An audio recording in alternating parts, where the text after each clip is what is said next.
Ha! And welcome to Wisdom Dialogues with Hope Johnson, coming to you from Hawaiian beaches on the beautiful big island of Hawaii. Hooray! And I'm here with Lori. She's my panelist. She's my trusty panelist. She's always awesome.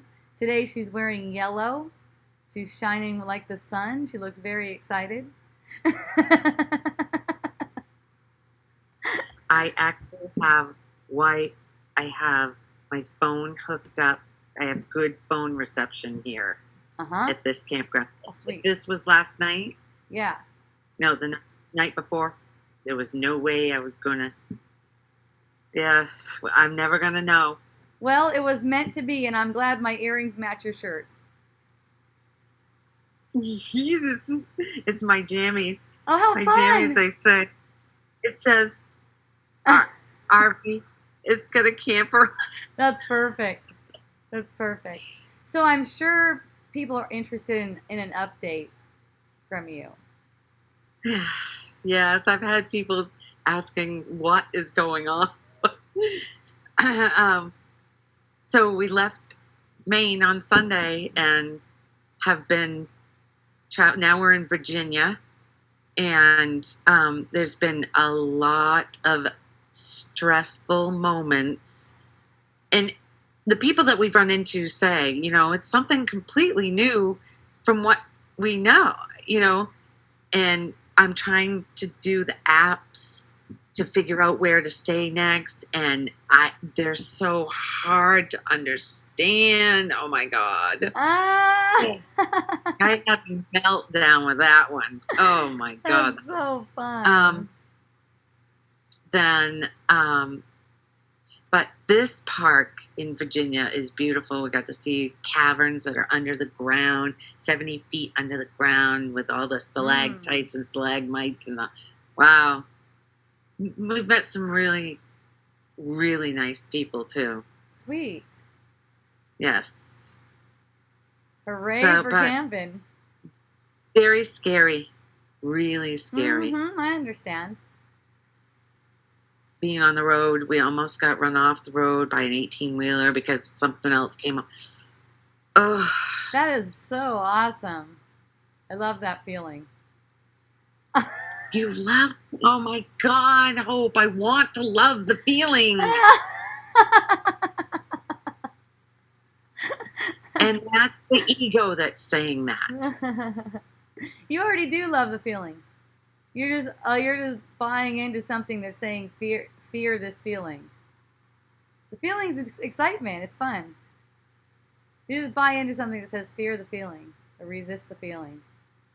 But it's like underneath it, you love it. Underneath that layer, you actually love it. You love excitement. Yeah, because excitement is, or fear is excitement. Without the breath. Without the breath. Without the breath. As I'm going. Yeah. You know what? You know what's funny too?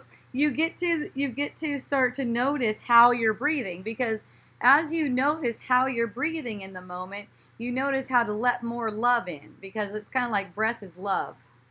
It's kind of like breath is love, and symbolically, it's like you shut off the breath. That's a symbol in your mind. You're shutting off the love, So you start to breathe more deeply and evenly, and even like, it's kind of like light. It's not heavy. It's light.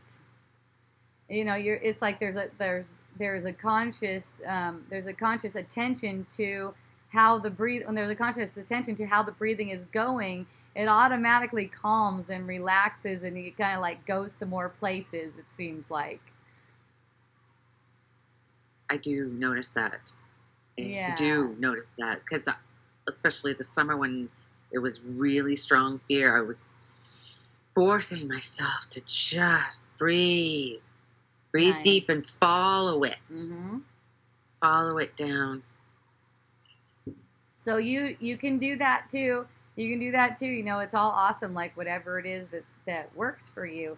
And then also, you could just be aware of the breath, how it is, just as it is, in actually following it as it is. Because it deepens and relaxes on its own by your attention. Like, your attention is everything. So when you're just focusing on the sensation, the sound, how deep is it going without judging? Are you breathing through your mouth? Are you breathing through one nostril, two nostrils? But it's not a matter of trying to change it.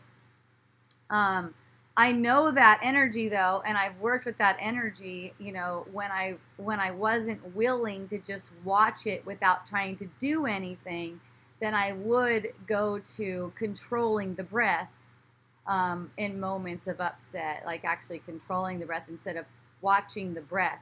But, one of them's not right or wrong, and you find yourself engaging in whatever it is that is appropriate for you. So whatever it is that will assist you in relaxing, and that's perfect. Because I can't do it wrong. Yes, that's right. That's right. You can't do it wrong. You can't get it wrong because you're not doing anything. Right. All those, like, it's like an expression. How you've probably heard before, and people think it's pretty cliche. Everyone is doing the best that they can. It's like, and then we all want the same thing. We all want happiness. So it's like everyone's doing the best they can to be happy, to make themselves happy. So, where there's a fear there, and, big ego fear is surrender. That's really big for the ego, is to surrender that control. And, to be in a place of watchfulness, requires a certain kind of surrender.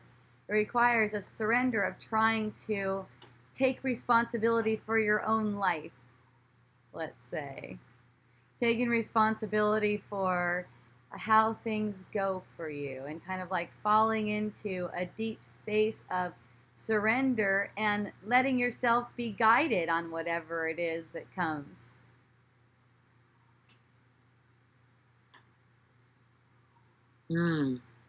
That feels good.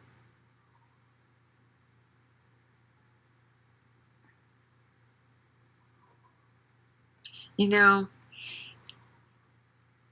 the early morning, it seems to be the worst time. And I actually see thoughts of, they're saying, why are you even listening to Hope? Why? She's trying to tell you something that's bullshit. That's awesome.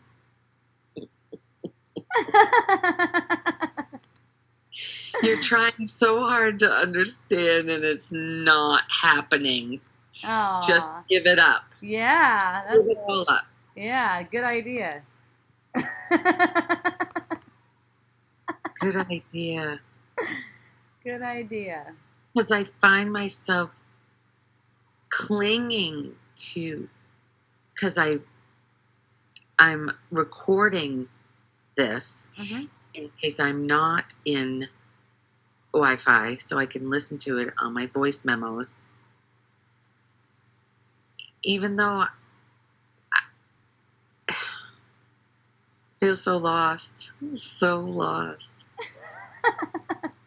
It's crazy. Well, there is, I sense this kind of energy, almost like an attachment, and it's just like let's say it's the idea that you're this person who has to get it. Yes. Yeah, so there's like, oh, I gotta get it. And it's like there's not this willingness to just relax. Phoebe says, great.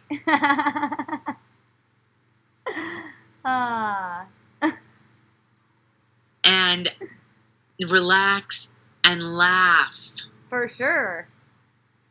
Laugh at it.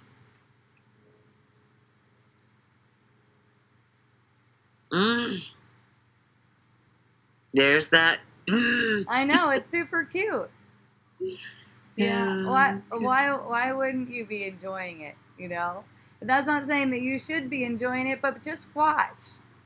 You'll start to see the underlying what keeps you from enjoying, and it's pretty funny. It's a good show. Basically, you're putting on a performance for yourself.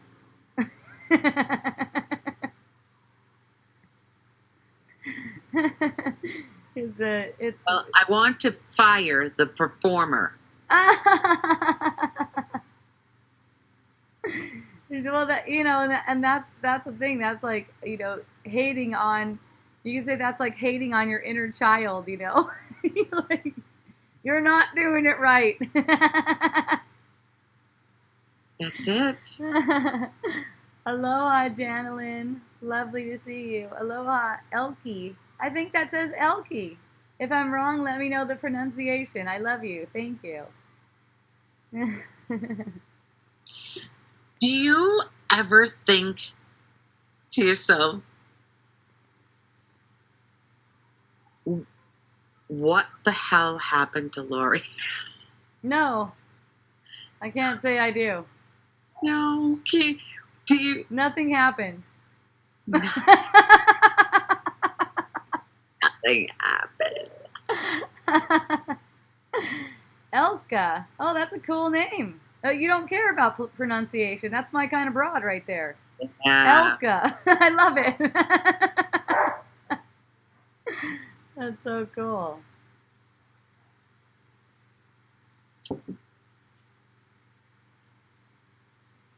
So aren't we stoked that nothing happened to Lori? Aren't we all stoked about that? Nothing is happening.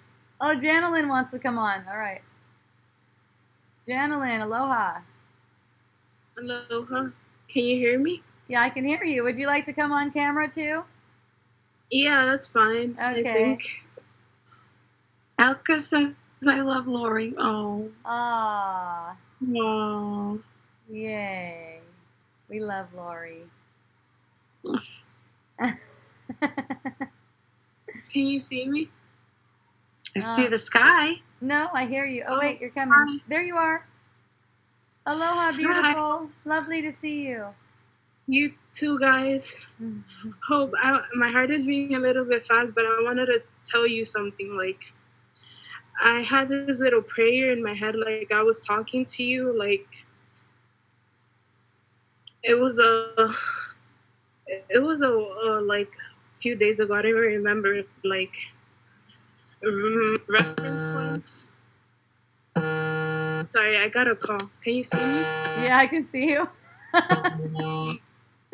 My brother's calling. Okay, I'm muting it for a second.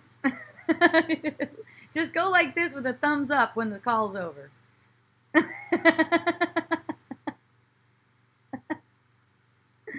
What about you? Oh, you actually want to come on. Okay, you're next. You're next, Christine. Christine wants to come Yeah, on? Christine, she told me that, but I didn't know. I said, muted you, myself. let me know. You're back on. Okay. Oh wait, it sounds like low. Can you still hear me? I can totally hear you. Okay, I'll call him back. All right. Give me a thumbs up again when you're done with that. Hello? Actually, yes. Oh, it sounds really low. Hold on. Can I get my headphones really quick? Because I can't really hear them. Sure. Why don't I give you a few minutes? I'm going to take Christine now. You can turn your phone off and get all situated. Okay. Christine. There she is. She's talking. She's in talking mode. Christine. You're permitted. Oh, there you are. Can mute myself. Oh my goodness. It's so good to hear you. B. Do you want to come on camera? Yeah, sure. Okay. You haven't seen me in a long time. I know. This is going to be fun. I haven't seen her since March. Hi, Lori. Hi, Christine. Oh, no, I'm still not on. I'm still Christine Va. Let's see. What do I have to do? Oh, I see. I got it. Okay, cool. There we go. Oh, there you Aloha. are. Yay. Hey. do I sound, when you hear me on here, don't I sound like a completely different person? No. No. No. Why would you sound like a completely different person? Well, not the sound. I mean, the aura. The fear. This is a completely just a different person than you when I met you down in Florida. No. Lori, I was tuning into your live sometimes when I think you were going like on a trip with your husband or something. Yes. Right? Yeah, I remember tuning in. I follow you on Facebook. Oh. And I think I know what you mean a little bit because I was feeling the same stuff. What do you mean? Like just going through it, like I'm taking medications and stuff. Yeah. Good thing nothing's happening. Nothing's happening. So what do you have, Christine? The same stuff that Lori's got going on. That's probably why I can't see a difference, Lori. You have a lot of fear happening? I can't identify it as fear, but what I can identify what's going on, and it's been all day today, it's been this underlying internal pressure in my body. So I'll notice that my heart's beating harder. I feel warmer. I'm kind of, it's challenging to sit still. If I have to, if I have to identify it, I would call it, I feel anxious, but there's nothing going on to feel anxious about. And I don't want to feel this way, basically is, I'm not laughing about it, Hope. So, I say that I don't talk. I was talking to somebody today about you, and I hardly ever talk to Hope because I know what she's going to say. I tell myself that, and then I come back out of it, and I just listen to you for the joy of it on Tuesdays when I can. But today, it's like I really want out of this underlying and tightness in my body. I'm breathing, but very shallow. It's uncomfortable, and I don't want to feel uncomfortable. Okay. Same thing. Okay, then if that's the case, then it's time to make a commitment to see what you're thinking. Notice what it is that you're thinking, because all of that is a manifestation of thought. All of that is a choice you're making. You're making a choice to follow these thoughts. It's like when you get to the point where you're like, I've had enough. This is enough suffering. I've been to that point and know how it is. It's like you get really alert. Let's put it that way. So now you're watching the thoughts. You're watching which thoughts are arising, and you're noticing which ones you're following and what's causing this, because there is no cause outside of yourself for this kind of anxious thing, or even confusion, even questioning, or anything like that. All of it. You're not even gonna have any question. Unless you're following thoughts that are modifying yourself away from who you are. They're basically making a modification or a mockery of you, and you're buying in. So you start to see that you're buying into it. You have to be willing to see that. See, that's the thing. It's like there's this underlying and this, this fear and defensiveness. This, what's saying I don't want it. It's like, okay, fine. Well, if you don't want it, then you have to take responsibility for it. Mm-hmm. You're the one who is making a choice to kind of like go down this dark road and get yourself to this point where you're all worked up with some kind of problem.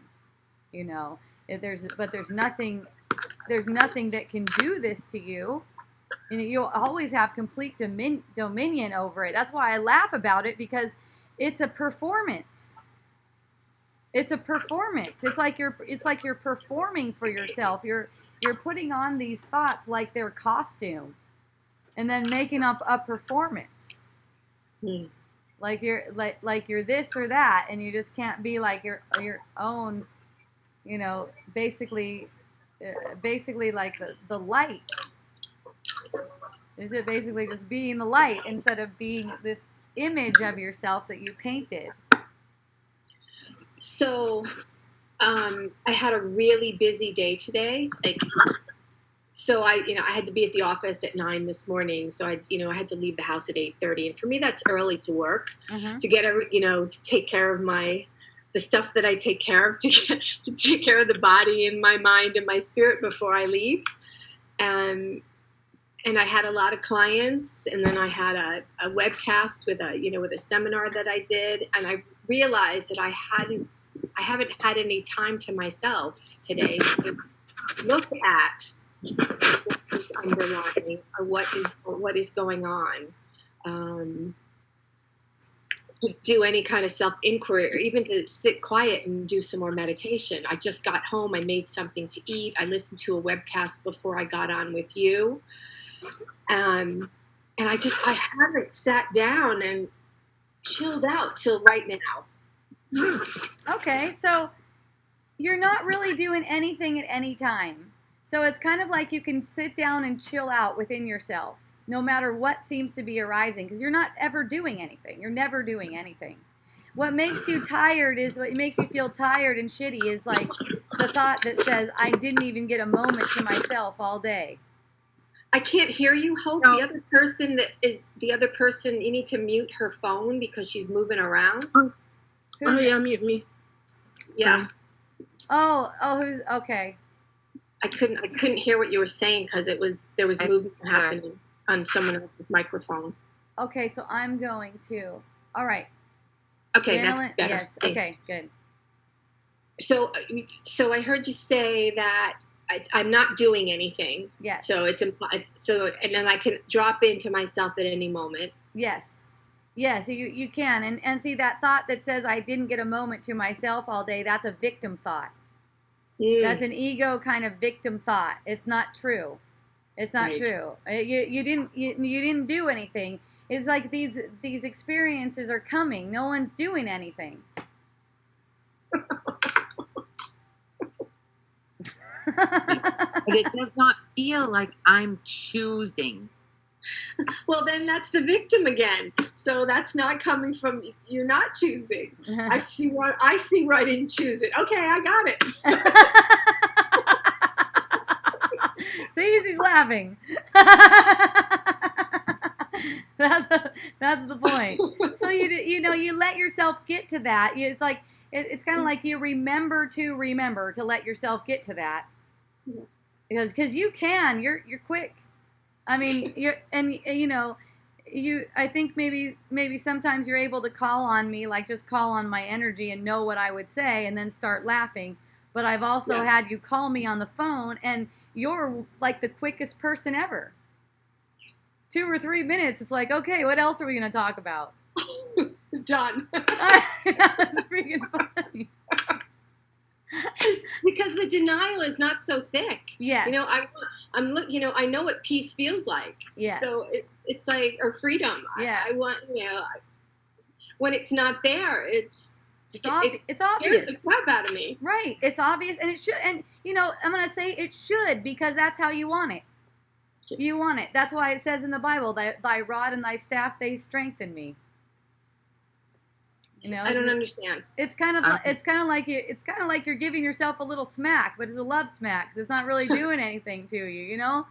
It's kind of like, hey, you're going that way and you don't want to. And that feeling is like saying, hey, I really don't want to go that way. And guess what? That feeling has always been there and has always been the same intensity. It's just that now you're more aware of it, and that's why it feels like, whoa, I really don't belong here, because you don't. Okay. Go Amen. back, retreat, repent, the kingdom of heaven is at hand.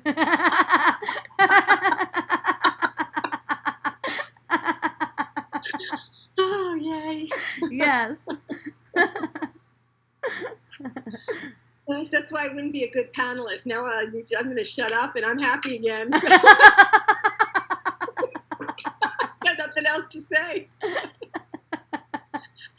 I'm so enjoying your oils. Oh my gosh.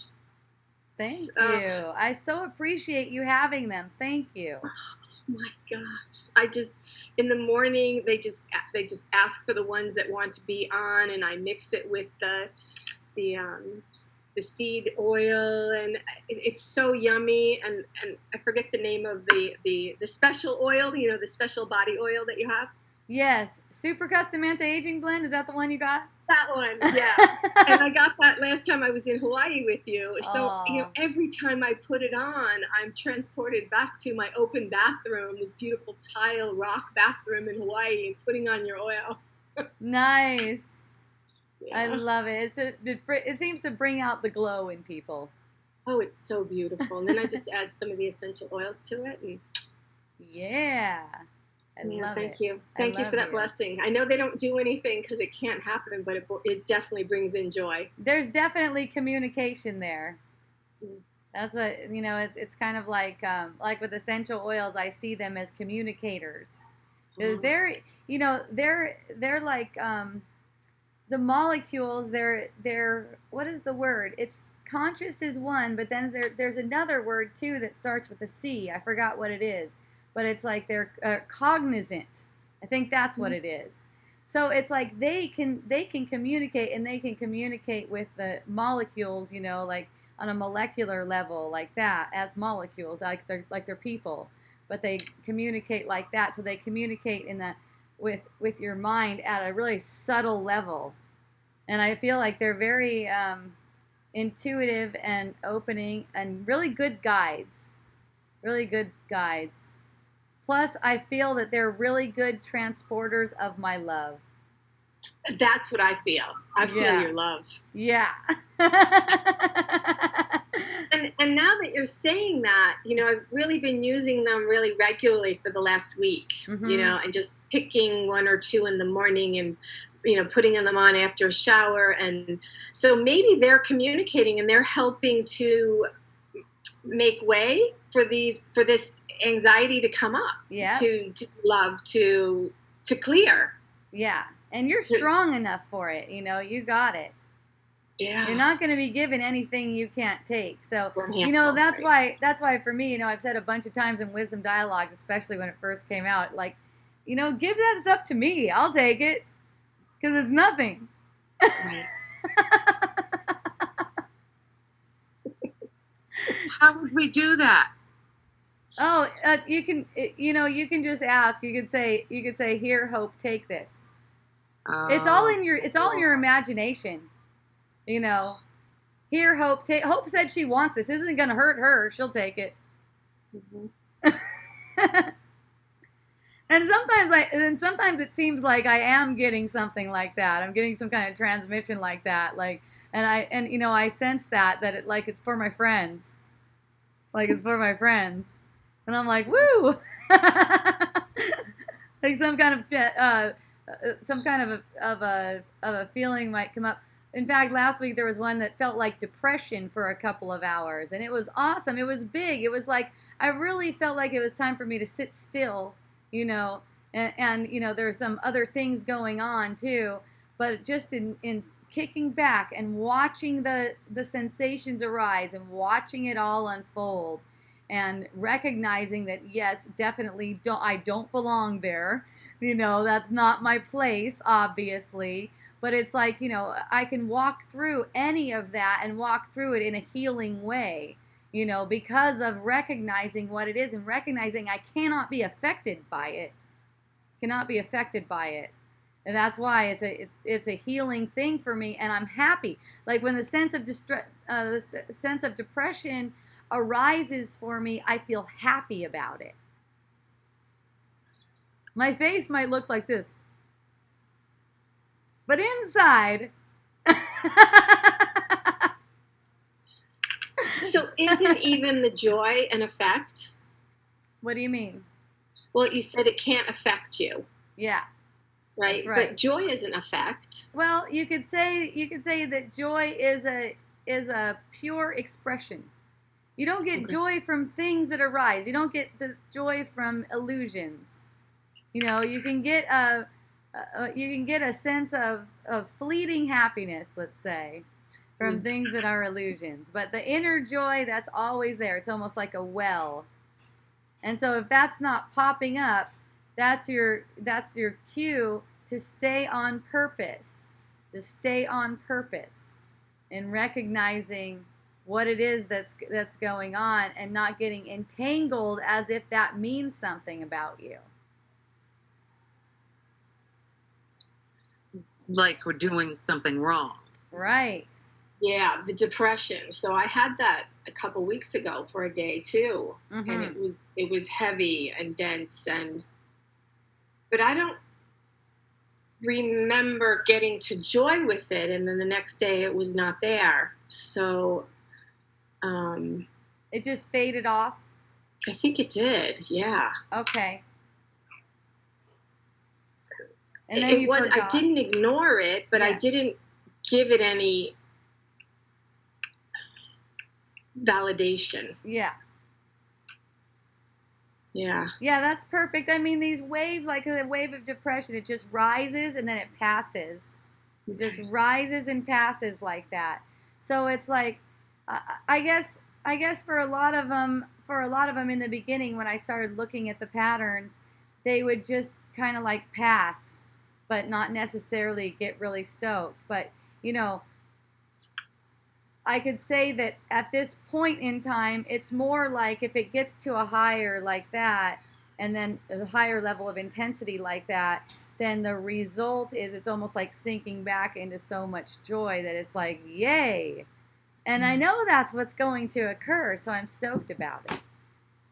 So even as it's arising, I'm stoked about it. And, I think what first started happening is I was just really stoked about the blessing that it was bringing. Even though I didn't feel good, even though it didn't seem to bring me any blessing, because I just knew it was. Even though I hadn't experienced it yet, I just knew it was a blessing.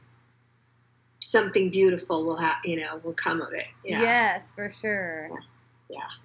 That Course in Miracles saying something beautiful. Yes, definitely. That's what it's all for. Yeah, okay. So hooray! Yeah, thank you. Yeah, thank you too. Okay, so I would like to get to this one thing that I said I was going to talk about today, and it's regarding what did I say? I'm going to say it like I said it over here because it was right on. Okay, I'll be sharing more about how to heal what causes projections of disrespect. Okay. Some people had some questions about this post that I did called Respecting Kindness. And it goes, if your kids act disrespectful and you respond as if that's wrong, it increases their disrespect toward you, even if they are too afraid to show it. But if you respond to disrespect with kindness, your children will learn self-kindness, which manifests as respect. The ego's idea of how kids learn is way different from how they actually learn. The common parent often seeds and feeds the behavior they don't like because they use their perception of bad behavior to justify resisting their child rather than embracing them. Now look at this part, okay? Because in resisting their child, that's only a manifestation of resisting your inner child. Only that's what it's a manifestation of that, okay? It's not like you're going to be resistant to your child like, hey, you don't talk to me like that unless you're in resistance, okay? So if you would recognize right there, if you're like, if you're even reacting to their rudeness, acting disrespectful in your view or anything like that, if you're even reacting to that, that reaction is telling you that you're resisting. You're resisting rather than embracing. And that's all you need to know. The alert parent recognizes opportunities to extend love and is willing to seize those opportunities. So, basically seizing the opportunity is in watching this reaction like someone has done something unfair to you. This is wrong. I'm the parent. I don't know, I bought you lunch today, and now you're sticking your tongue out at me. I don't know. Whatever it is gets people's panties in a wad about these things.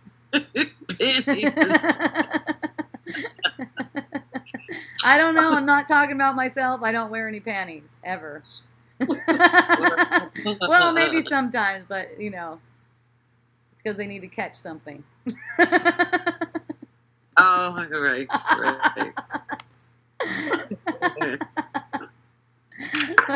But the thing is, the kids are never really doing anything. The kids are never doing anything. They're really just revealing to you what it is you need to know about yourself. What it is you're keeping hidden, because it's like you're trying to get it's like you're trying to get rid of this guilty feeling, this guilty self-concept that you have by making them the ones that are guilty. Mm-hmm. See that? It's a wild it's kind of like a murderous game. It's kind of like a murderous game. And it's like always, there's always playing this, oh, what do I feel guilty for? Okay, Elka, everyone feels guilty for believing that they separated themselves from their source. Or believing that they separated themselves from all that is. Everyone has a sense of guilt about that. And that's the reason why we can perceive ourselves as separate. It's an extrapolation of that guilty feeling. This is an extrapolation of that guilty feeling. And it's being played out so that we can heal the underlying cause of it. It's the only reason it's being played out. So when these kids are coming up and being like, nah, nah, or I had a cute little Dylan guy go, duh. Like when I ask a question and it just seems like, oh my God, she is like, duh. It's like, and I notice like there's little reaction in me. There's little reaction in me, and I just like love that up. That's all. I just love that little reaction up. And so it's not a matter of how you should behave with your kids or anything like that. You're just like loving up those reactions. You're not going to find yourself trying to convince them that they're guilty, because you're healing what's causing you to feel guilty, and that makes you very kind. Yes. Wow. You guys are so sweet. You're the best. And that goes, kids are one thing, but that goes for everything, any kind of disrespect. You get that reaction, and you allow compassion for that reaction within you. It's sort of like you just watch your breath, you watch your feeling, you remember what's true. It's like you're just making a choice for love. You're offering some willingness for love. If it feels bad, if it feels wrong, then it must be that you're mistaken. Right. Because there really isn't any disrespect. It's only the ego that goes, ah! It wants to fight back. That's right. Ah. That's right. That's why I get really, like when I see that, like especially when I first got him in, the first couple of weeks, I would see stuff like that, and a thought would occur to me like, what am I doing? Why do I have this guy? Like, what did I get myself into? And noticing where that's going, it just gets cut off so fast. It just gets cut right off. What's that? That's the exact thought I have. What have I gotten myself Oh, that's into? perfect. See what I mean? See how connected we are? That's exactly the thought. Yeah. It's go, what the hell have I got myself into? Yeah, remember, nothing's happening. It's all emotion. So you can laugh about that. Okay, when you say nothing is happening. Yes. There's all these steps we need to do in order to get to the next place. No. And that's why you have frustration with that app. Because you believe that.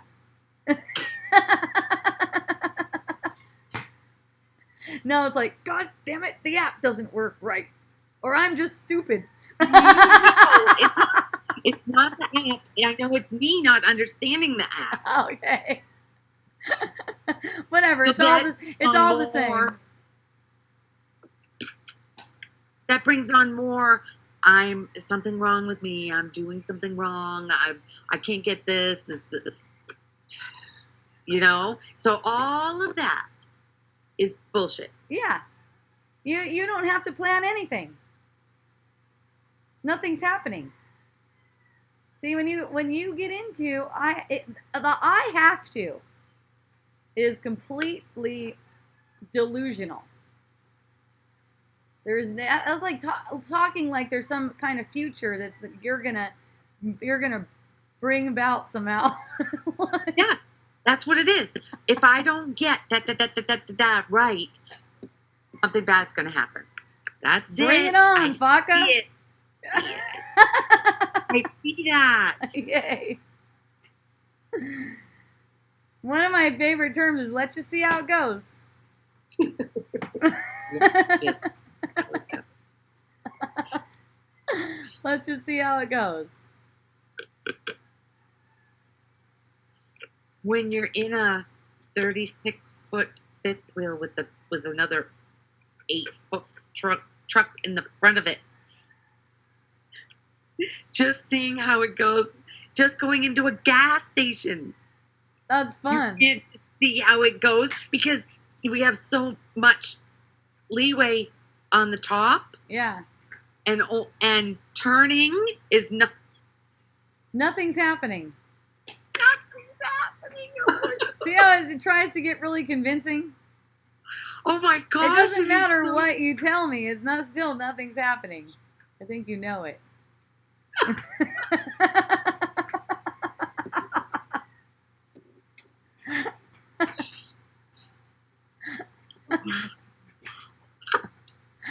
It's an emotional thing. It's an emotional unfolding. That's all it is. It's emotional unfolding. Your body, which isn't even really a thing. Okay, it's like a projection. It's not really a thing. Your body is being made to play out these things. Okay.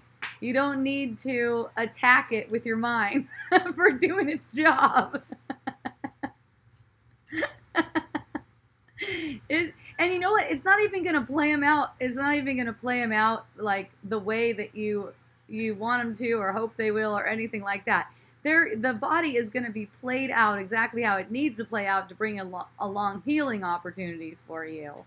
So it's not like it can get it wrong. It's not real in the first place. It's actually being played out by the mind. So it's like when you notice, oh my gosh, I'm just not getting this and stuff like that. That is like making the body real. You're watching a show. You're watching a show.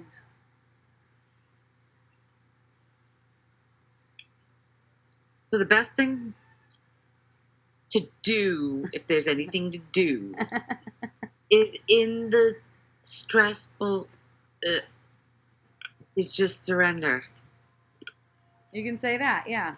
You know, it's like I know Christian people say something like, lay it by the river. It's gentle. It's gentle. Give it to hope. Give it to hope. You can say that too.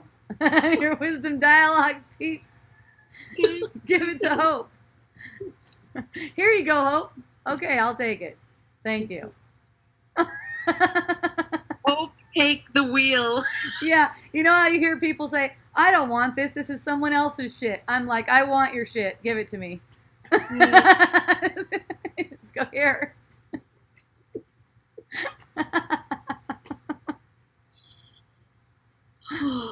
And that actually energetically, will you feel that? Yeah. I have to report something. We're connected. We're connected. Our minds are one. Our minds are one. That's why oftentimes, like, I'll get a picture of a person when I'm feeling something. I'm like, oh, perfect. So since I've been on the call with you, yes, and Lori's been talking, and you've been talking, it's kind of been going back and forth. Mm-hmm. You know, at first I laughed, but now I mean, I've been not even consciously watching, but there is this kind of unwinding, this, I just feel like I can breathe more deeply and I'm more relaxed and I didn't do anything. Mm-hmm. Wonderful. Mm-hmm. Right? Yep. So I guess just being in the energy, this group energy of surrender. Yep. Right? Yes, definitely. It's powerful. Talking with someone who's telling the truth of, that's resonating with us, even if our mind is resisting it. Yeah. There's still this let go that's happening. So that's why I still listen to you, Hope, even if I don't talk. Yay, thank you. I appreciate that. Yeah. That's so awesome. Yeah. It's so awesome. Yeah, it's like, and it's like it's like you could say we heal together too. So it's like if it's some kind of heavy energy is arising for us, it's arising for all of us, really, collectively. It's arising for all of us. And so I'm happy about it. Like for the past I don't know how many months, I automatically think of my friends. When there's any kind of upset or anything like that, I think of my friends and I feel really grateful. And I thank a lot during an upset feeling. I thank a lot. Thank you, thank you, thank you. But with heartfelt thank you, not just words. Gratitude. Yes. Yes. Compassion and gratitude always help bring me back to center. Yes, for sure. Yeah. And then after that, kind of grace just takes over, and within the grace is the shift in perception or perspective. Like tonight, like it was just like just looking in a different box for the truth instead of the lie. There you go. The mind or the light? What are you going to choose? Yes, you see that it is like that. You're choosing one or the other. You're always choosing one or the other. So and the light always feels better. Definitely. That's Absolutely. how you know. That's how you know, yeah. Yeah. So with any kind of upset between people, disrespect, something like that, it's like what are you going to give them? What are you going to give them? This is like a communication that you're having, okay? It's an interaction that you're having. What are you going to give them? Are you going to like poke them with a hot stick and like prod them, or are you going to give them a safe place in your heart? It's a safe place to be in your heart. You know what I mean? Like take a child expressing disrespect. The first reaction, the reaction of the ego is almost like killing. It's almost like killing. It's an attack. It's an attack on their innocence. It's an attack on their innocence, as if you could sacrifice their innocence to regain yours. Because you have to be thinking yourself more innocent than them to be taking an offense like that and getting a reaction. See, it's trying to project it as if it's out there. So if you take the reaction in and you realize the defensiveness, the offensiveness is defensiveness too, and it's an upset feeling that you're projecting for yourself, then it's like you allow them to be sheltered by you, sheltered in your heart, instead of like left out in the cold, so to speak. Because that's you. That's leaving. That's just a like a symbol of leaving yourself out in the cold. And you can, here's the sinister guarantee. Whenever you resort to projecting, here's the sinister guarantee that of the ego of what you're going to get. You're going to get every bit of the punishment that you're projecting for them, for their lack of innocence. You're going to get every bit of that punishment that you want them to have, that you think they deserve for being whatever they're being in your perception. And you get it in the form of suffering, confusion, depression, any of that kind of stuff. It's all a manifestation of an attack, and it has no power over you. That's why what I mean, like you can repent it right now. You can repent right now. And then it doesn't have any creative effects like for the future. So was that instant karma and then clearing it instantly? Yeah, totally. You can consider it like that too. I mean, when you're aware of what it is, when you're just aware of what it is, it's like the healing can't help but happen because you're not getting drug in as if that's really something meaningful. Yeah, but if you already did it, so you set the punishment, right? The anger went out at your child or whoever, and then in that moment you realized that that's what was happening, and then you repent, or you realize that's you, and you do the forgiveness or the softening, the forgiveness, remember, or whatever that is, holding that reaction and loving it. So it would clear that automatically and not be held in the body. Yeah, there isn't a body for it to be held in the first place, Right. There's no body. But as soon as you recognize the projecting, it's like the forgiveness is that nothing happened, not even the projecting. Right? The forgiveness is that nothing happened. Because if you hold on to it as if it happened and it has effects, you're making those effects. See? But if you just don't even notice it, and it's going on, people say subconscious, that's one way to put it. It's all consciousness. It's like we're veiling it from ourselves and not noticing it. So if you're not noticing it, and there's no forgiveness arising, and that is a choice that you're making to not notice it. People don't know they're making a choice a lot of the times. But if you're not noticing it, that is also a choice that you're making to permit it to go and proliferate in your mind, so that it could project outward. Yeah, that's why when you get the projection of it, you're always getting the projection of something that you permitted but didn't notice. Once you notice it and you accept the gift of healing, it's done. Of course. You don't have any future karma with it. Right. Took a moment to get that one. Yeah. All right, so I'm moving on now. I've got, let's see. First of all, I love you, Christine. Thank you so much. You can stay on there as a panelist, or I could put you back as attendee, or you can do it. I don't even know. But I got let's see what I have here. What happened to Janelyn? Is she just off of here now? Okay, Janelyn's not here. Okay, so I think. What's up? I think she's still here. She's panelist. I'm in the wrong place. Okay, let me unmute her and see if she's ready. Christine Holly says hi. Janelyn, you're back on, my love. Everyone's smiling, waiting for her. Oh, hey, there she is. We see you. You have to unmute yourself, though. Yeah, there you go.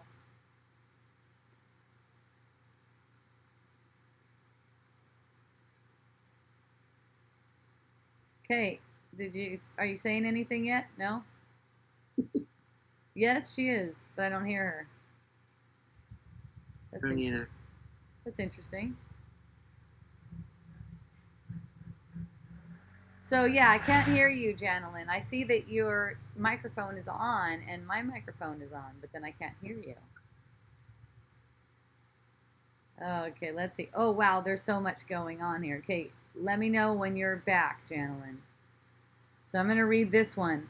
My friend just told me about a concept called the crazy roommate. It is that voice in the head that sounds like oneself but isn't, tends toward negative thought forms. I originally identified this as my ego. It was a victim voice in my own voice in my head. Yes, okay. He suggested the question technique, asking that voice a question, like if it says, "You're lazy." I love that. You can ask it, "Am I neglecting my relaxation needs?" I would say, "No, that's not a great question. That's another ego question." It's a great question for the ego. You're not neglecting anything. You're not neglecting anything. It's like You just, you,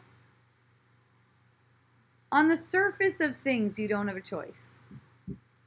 On the surface of things, you don't have a choice. I mean, if you're posing that question like as if, am I neglecting my spirit? Maybe it could be posed to mean that same thing too. Am I neglecting my spirit? Am I neglecting my guidance? Okay, but still hold that really lightly. Hold that really lightly. There is some truth to that. There is some truth to that question, and it could be helpful. And that's the thing about any kind of question or any kind of technique or anything like that. Is it helpful? And that could change from time to time because it really depends on how you're taking it. If you're taking it like you could be getting it wrong, again, that's a huge one for the ego, that you could be getting it wrong, that you could be doing anything. Basically, there's only one thing. There's only making a choice between truth and illusion. Whatever that looks like. Whatever that looks like works, okay? By addressing, you can actually bypass it and get into your own subconscious. Okay, so, it gets cut off. That's the way I like to put it. It's like not like it's bypassed, as it's just allowed to proliferate, but it gets cut off. That thought pattern gets cut off. So it gets, like, what I mean by that is it stops the projecting. Because you see where it's going. You can almost tell. You can, it's almost like you can tell the future. You know what it feels like. You can see where it's going. You can see if they keep on going down this road, how it's going to go. So then it doesn't really go anywhere. I have this feeling a lot associated with all members of my household. Son, mom, partner, of being disrespected. Oh, perfect. I would really love not to have this feeling as a pattern and actually have responses that help transmute and move it forward. Well, perfect. What do I feel guilty for? Answered that one. Laughing and crying from Josh. I love you, Josh. Thank you. Hey, guys. Heartfelt thank you. Thank you, Hope. Hope you can talk about extraterrestrial beings. Okay, cool. So, it's like anything. Anything that we perceive arises in the imagination. That includes ETs. That includes all of the people. All people, all things, we're not seeing clearly. We're seeing it's an illusion. It's not a question of, are there extraterrestrials? It's like whatever is imagined. Whatever gets imagined. Yes and no. Is the world round or is it flat? Yes, it's flat. Yes, it's round. So it's whatever people are making of it.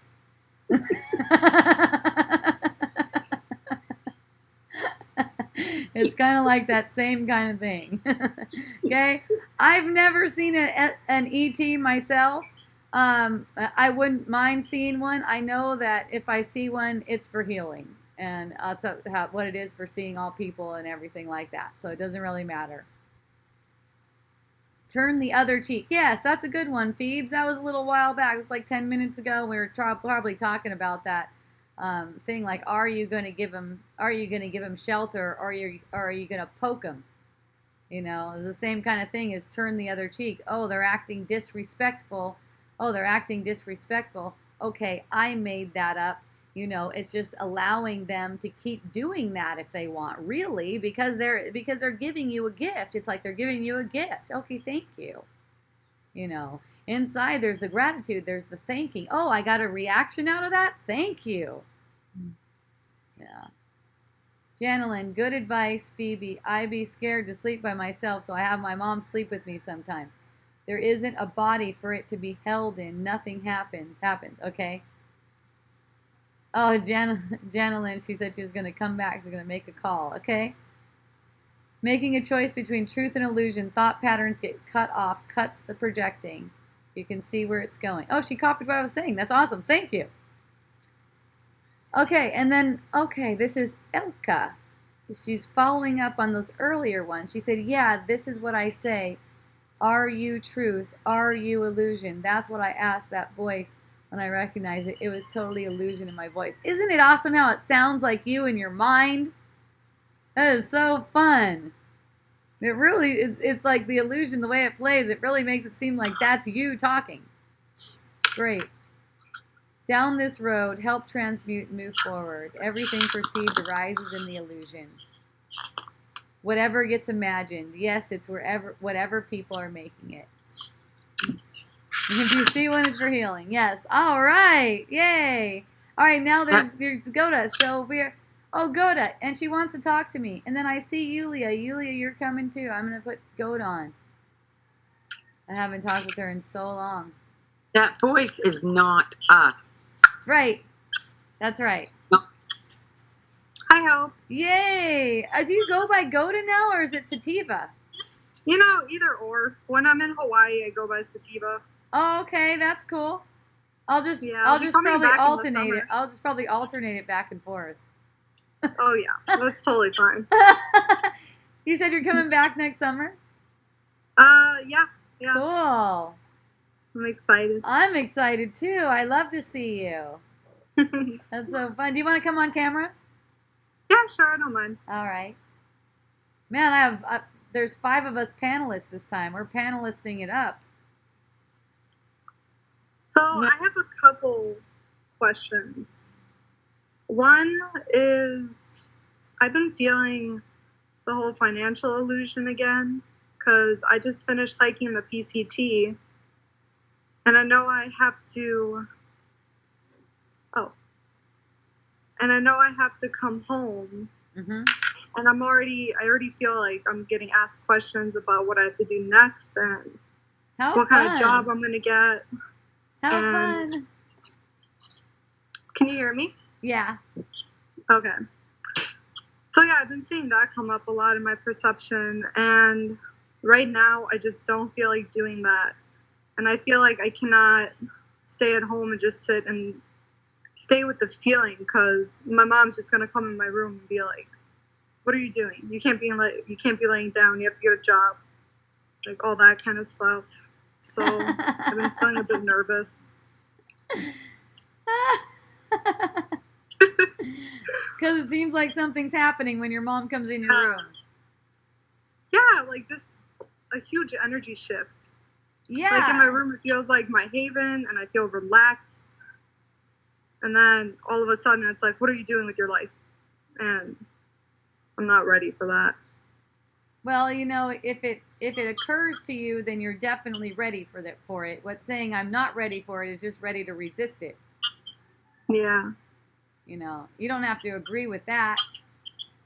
You don't have to agree with that. You can just let whatever comes, and be open to it.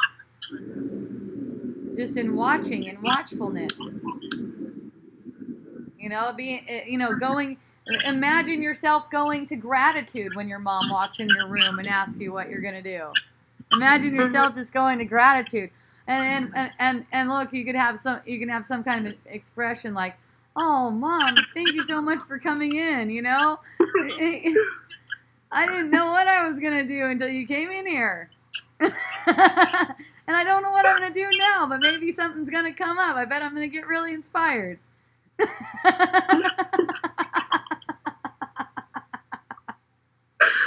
Oh my God, Hope. It's you. I'm telling you that it's you allowing your own innocence to be expressed will inspire everyone. Yeah. Just allow it to be expressed. You guys have a dance going. You guys have a history.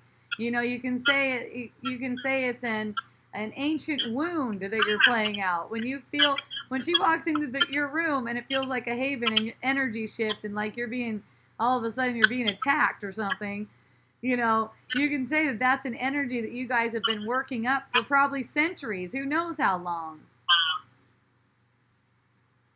So are you saying that even reincarnation exists? Well, that we've experienced several lives? Well, it depends on how you're going to take it.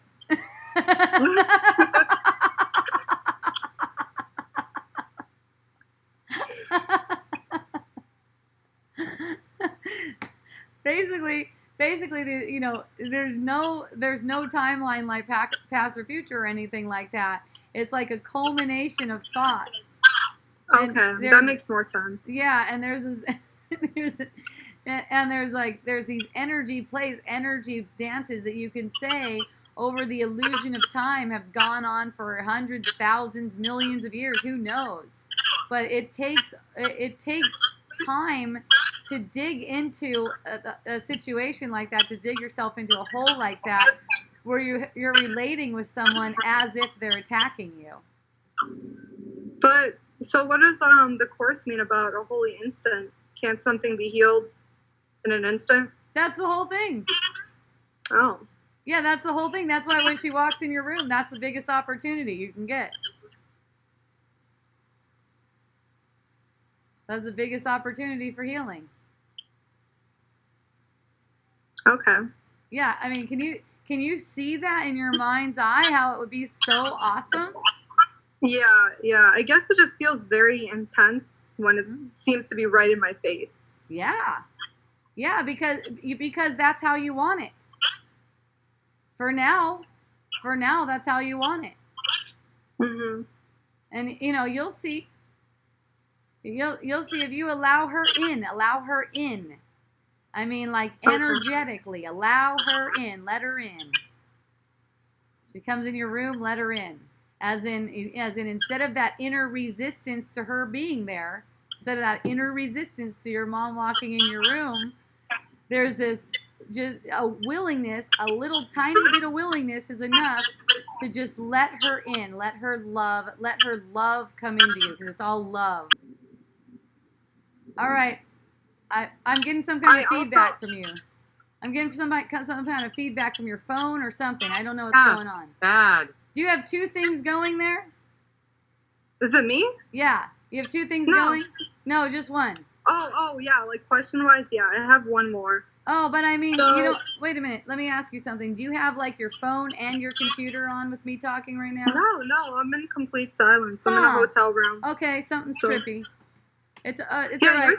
Yours is cutting out too, so I don't know. Maybe it is mine. Okay, so what I'll do is ask me, and then I'll mute you, and then when I talk, I won't be. Yeah. That sounds like a good idea. Cool. Thanks. Okay, thank you. No, go ahead. Ask the question though. Okay, so I've also been experiencing the perception of brainwashing again. Okay. Or that our minds could be conditioned. Mm-hmm. And I've been seeing that in my little brother. Because, for instance, my dad just has a big house and all these nice cars, and I saw the way that he started believing that that was cool and that he needs those things and girls and cars and houses.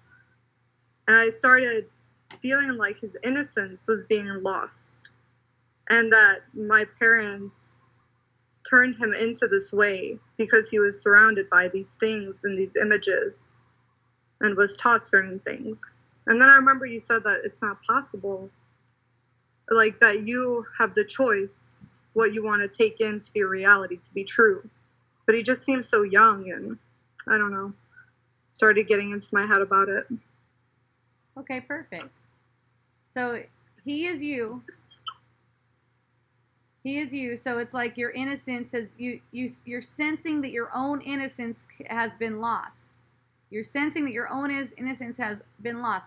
You're using your perception of him as if you can get it back by making it as if he's lost some innocence. It's just a guilty projection. That's all it is. Nothing's happening. He's not the way you see him. Your parents aren't like the way you see them either. It's just it's a self-reflection. That's not something that's supposed to be a cliche thing, but that it's all self-reflection. When you get that it's all self-reflection, then you don't have to buy into the idea that someone's being victimized or brainwashed by other people. You don't have to buy into that. That's not happening. You're seeing something. You're making it like that. You're making it like that so that you can try to, through the ego's guidance, unload some guilt that way. But you're not unloading any guilt. You're just projecting it. So when you see that, it becomes pretty funny. It becomes pretty darn funny. And you know what? If there's any way that you're supposed to, in the play of it all, help out with that, it'll be presented to you. You'll know because you'll find yourself doing it. You understand what I'm saying there? Yeah, that made a lot more sense. Yay. Yeah, me and my boyfriend have been practicing what you were saying with that, just how we're making everybody up and how we put them there to like say these things to us, to get us these reactions and feelings. And it feels, when I can truly feel that in the moment, it seems like the whole situation just dissipates. Totally. And it's really cool. The person becomes transformed, and it's been fun. Watch what happens with your mom. It's going to be amazing. Yeah, I should apply that to her. It's gonna maybe get a hidden camera in there so you can play it on Wisdom Dialogues later. Yeah. Oh God. I'll watch. Oh. I mean, can you imagine? She comes in and doesn't get the same reaction to you that she's expecting, that she's looking for. Yeah. It changes everything. Oh, so one more thing came up. Yeah. Can you explain what the subconscious mind is? Because I've always been confused about that. It's not anything. There's only consciousness. When we refer to subconscious, let me mute you again. When we refer to subconscious mind, what we're talking about is something that's that we're keeping beneath the surface. You could say we're keeping it protected. We're keeping that thought process protected so we don't see it. It's not on the tip of the perception is all, but it's all in consciousness. Okay? So it's like mentally we're deciding what's coming up to the tip of the perception, on the surface of the perception, but it's all arising in consciousness. Okay. Yeah, that makes a lot more sense. Yay, I love you. Thank you, Hope. Thank you. Aloha. I wanted to say, Goda, I loved watching your travels and how the people that you met and how kind, and I started reading, like, this guy picked you up and did da. I was waiting for something to say, oh, and he wanted sex from me or something, and it was beautiful. It was nothing like that. You know how stories go on Facebook and there's that it feels awful. That was so beautiful, every story you had. She doesn't have the pound Me Too stories. I Right. unmuted you for a second. Yeah, I'm very glad you received it, Lori. Oh, all of it. It was just so awesome to watch you on the trail. Whenever anyone, Who you're writing. What'd you say? I was just saying, whenever anyone talks while Goda's mic is on, it feedbacks. Yeah, that's okay. I have to keep on muting her. If she's just talking, then it's good. Okay, I'm gonna unmute her one more time in case she wants to say something. No, I don't have anything more to Okay. say. Thank you, Goda. Yeah. I love you so much. All right, so then there's Yulia. And then Bob is next. We're partying today. Yulia. I think I unmuted her. I know she likes to come on. I'm just going to promote her. We're up to 5 panelists now. We got our panelists going, and Goda even went back to something else. She's just gone. She just hung up. I'm trying to appear. Do you hear me? Oh yes. Oh, what are we doing here with this big bow on?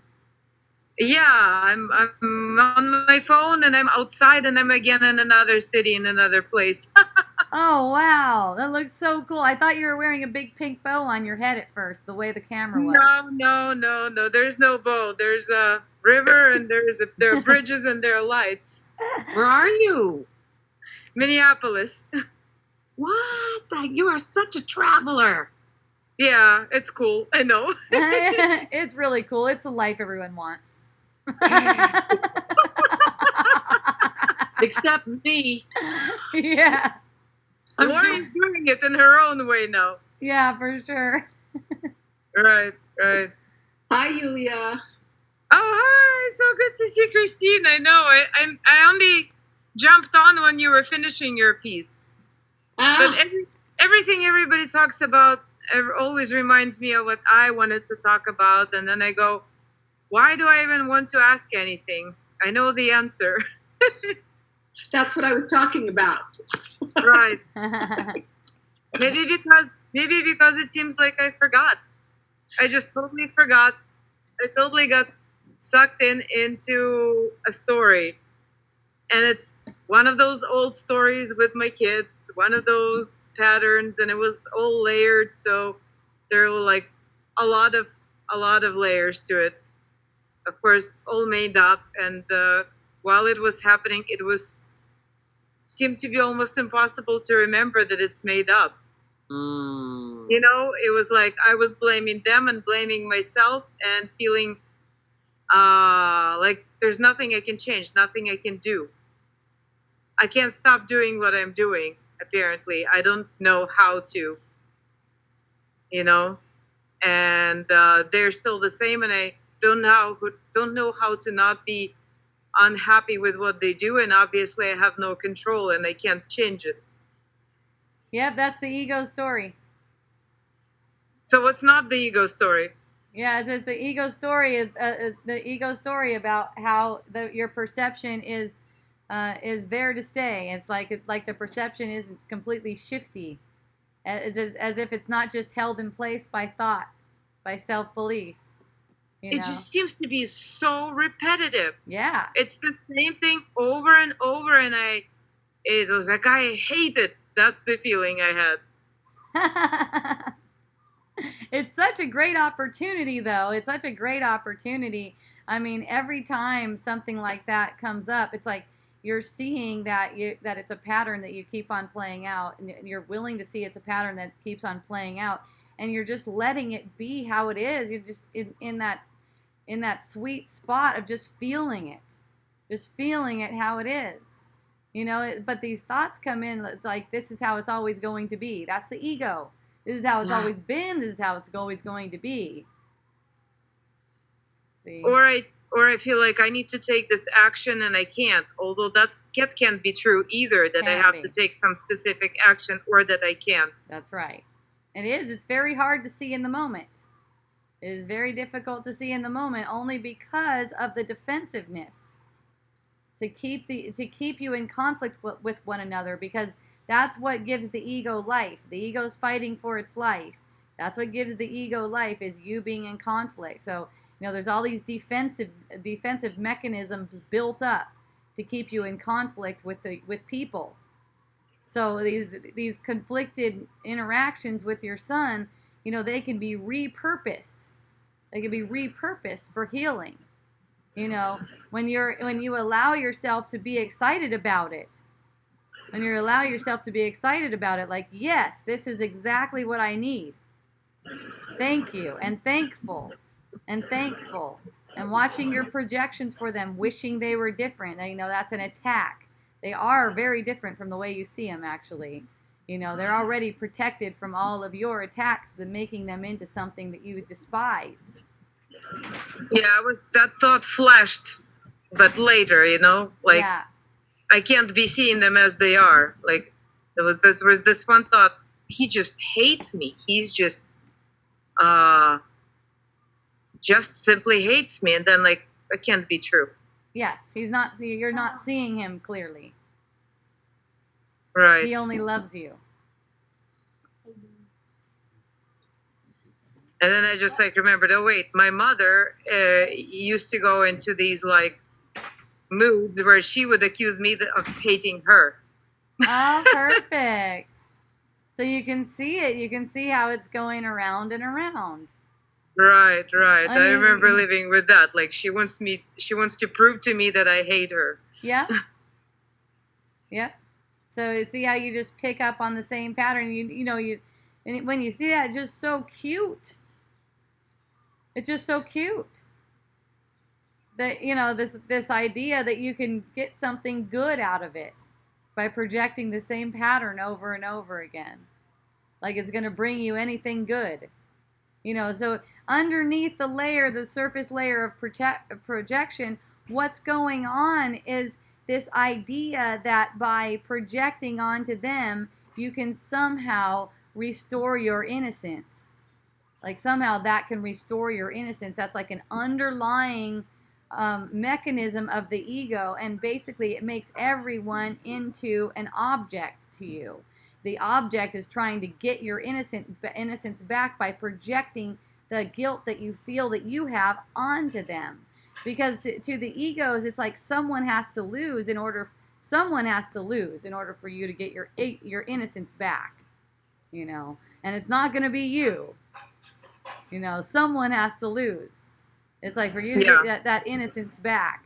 And so it goes in a cycle though, yeah. Yeah, so you can undo that whole thing when you're willing to recognize that. You recognize that there's no way you're going to gain from their loss.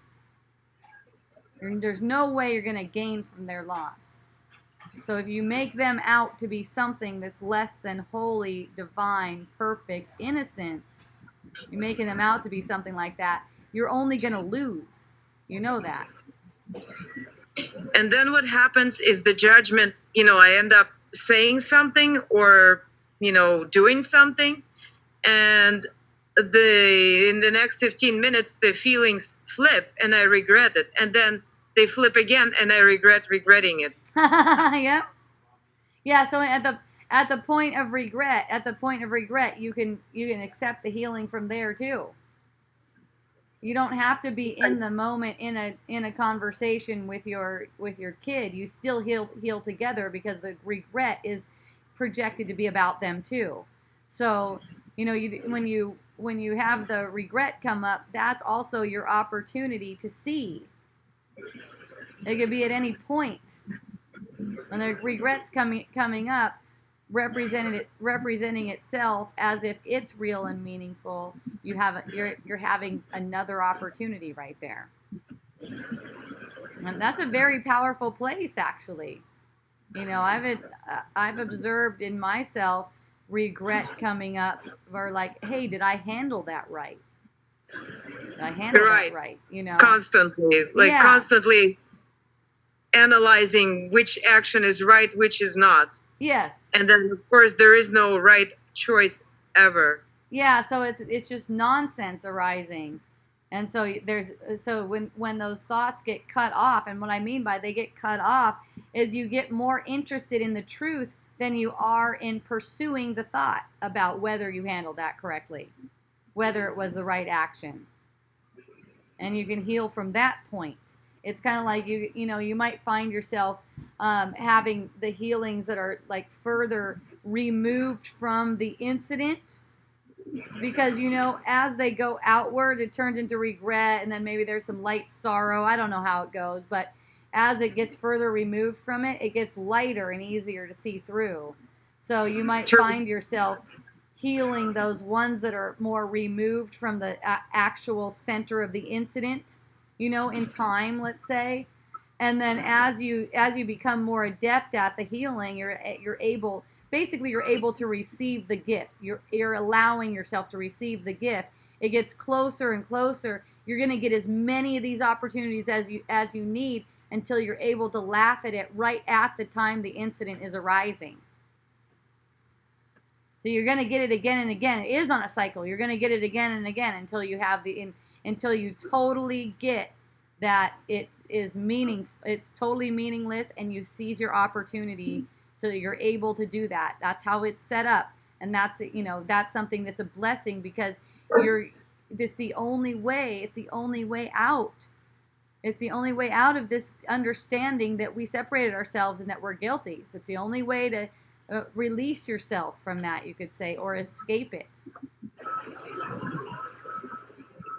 A good thing we're recording this, because I need to hear this again. Yay. But so good that I had a chance to hear you and everyone else here. Yay. And wisdom dialogues. It was like, I need to reconnect. Fun. Yeah. Okay, well, we love having you. Thank you, Yulia. Thank you. I love it too. Thanks. Okay, I'm gonna. Do you want to stay on as panelist? Or you want me to put you back? I'm gonna keep walking because I actually need to get somewhere. I'll put so you to I probably don't need to be a panelist because it'll be just flashing lights and things, you know. Oh, wait a minute! I almost kicked you out. Bye. Good seeing everyone. Love you guys. Me too. This thing's pretty funny. All right, Bob Shine. Hello. Oh, Janelyn. Okay, Bob, you come on. I'm gonna mute you. I'm gonna take Janelyn for now because she's been waiting for a while. Whoa, what's all that? Janelyn, Oh, you're it's on. a cigarette. It's a cigarette, yeah. No, it wasn't that. I heard someone yell. I know what a cigarette is. Oh yeah, I'm outside right now, outside of my building. Okay. Yeah. So what's going on? What is going on? Well, right now I'm just smoking a cigarette on my stoop. I'm gonna go in soon. Oh, there's a puppy. Not sure. My heart's beating really fast right now. I guess because I'm on camera. But I was gonna tell you earlier about the little prayer that I prayed to you to hope, and I saw you like as my mom for like a split second because I was so like scared, like I couldn't understand what was happening. So I felt you like as like my mom. Mm-hmm. Yeah. And yeah, I'm not really sure what else, but just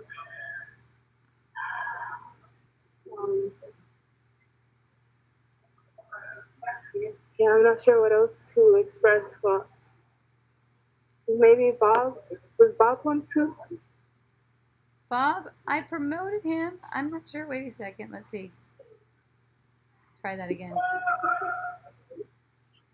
Bob Shine will be rejoining the webinar as panelist. Okay, Bob is on. It's Bob's time to shine. Thank you, Janelyn. I appreciate you. I'm going to mute you because of the sound in your area, but you're welcome to stay as a panelist. Okay. Okay. Where's Bob Shine? He's coming on any minute. Here he comes. Can you hear me now? Oh, yeah. There he is. Yay, wonderful. Bob.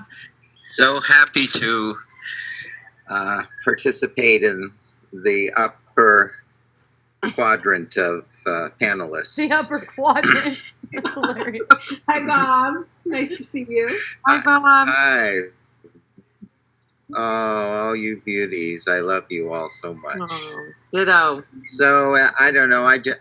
I'm hearing everyone, go to Lori, Christine, and really getting in touch with this guilt that just generates a victim consciousness.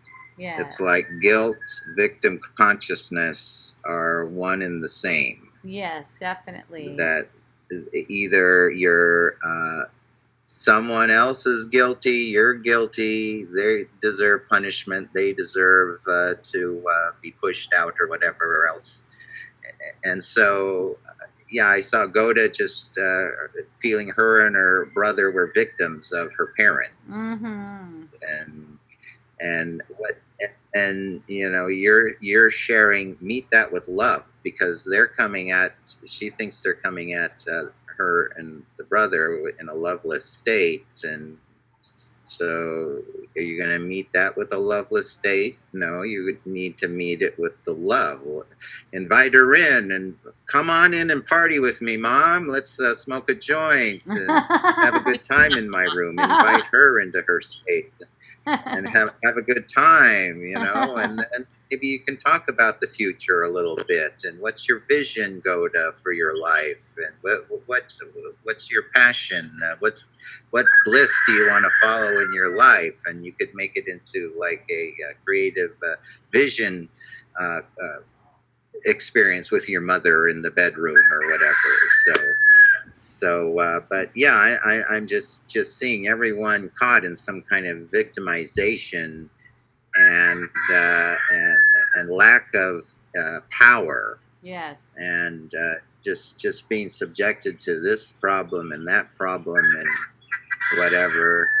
And it's so wonderful that we have you that has demonstrated how you can meet every problem with love, which is being grateful for it, seeing the benefit for it, allowing it, embracing it, and knowing that it's a reflection of yourself, that whatever is out there that's bothering you is just you looking in the mirror And like you say, what's out there isn't what's bothering you. What's out there is just reflecting what needs to come out in you that needs to be healed. You were talking with God about the conscious and subconscious. So it's kind of like the conscious it's like the iceberg. The conscious is the tip of the iceberg, and the subconscious is below the surface. Pretty much that which is repressed, which doesn't want to come out into the surface because it's so painful, or you feel so guilty about it. You don't want to expose it. If you expose that, then everyone's going to shame you. Everyone's going to punish you, abandon you, or whatever. So then you have the shame and the guilt. So that's what keeps things pressured down. And are you there? I'm here. Hello? Yeah, you're barely okay. moving, but I could hear what you're saying. But on the video, it's like you stop. But I could hear you. I could hear you fine. Yeah, it's saying my connection's unstable right at the moment. Yeah. So anyway, so I'm glad you can hear me. Yes. You freeze a little bit, but I can hear you. Oh, good. Thank you. Yay. Yay, Bob. Thank you for sharing that. It's awesome. All right. Yes. And so then you've been talking about money. Oh, yeah. Maybe not on this show yet. And so but we can. No, well, you've been posting a lot about it, and we talked about it yesterday at Michelle's and everything. Oh, yeah. I posted so about it you were this talking morning. about... Right. Yeah, you posted about it. So yeah, I have this group, Facebook group, Eliminate Money, and I always post all of your posts, all of your comments about money on it. Oh, cool. So it's kind of a forum for people to contemplate money. Yeah. So whatever is going on in a money kind of capacity, I like because it's a very important topic for me to really be conscious about money. For sure. So then I had this new idea post called Eliminate Money because of course it's eliminating money is just a superficial thing.